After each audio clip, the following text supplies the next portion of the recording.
தீபாவளி வேறு வரப்போகுது. தீபாவளியில் மெயினாக ஒரு விஷயமே ஸ்வீட் தான். ஸ்வீட் எத்தனை பேருக்கு நம்ம கொடுக்குறோம் அப்படின்றதையும் பார்ப்பாங்க.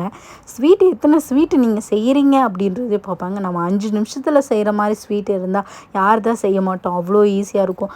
இந்த தீபாவளினாலே ஸ்பெஷலாக இந்த ஸ்வீட் இல்லாமல் எந்த வீட்லேயும் இருக்காது அப்படின்னு சொல்லலாம். ரவா லட்டு ரொம்ப ரொம்ப ஈஸியான ஸ்வீட், ரொம்பவே டேஸ்டியாக இருக்கும்.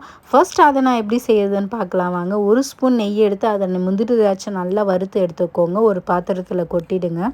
அதுக்கப்புறமா அதே நெய்யிலே 1 கப் ரவை எடுத்து நல்லா வறுத்துக்கோங்க. ஸ்லோ ஃப்ளேம்லேயே வச்சு நல்லா வறுத்துடுங்க.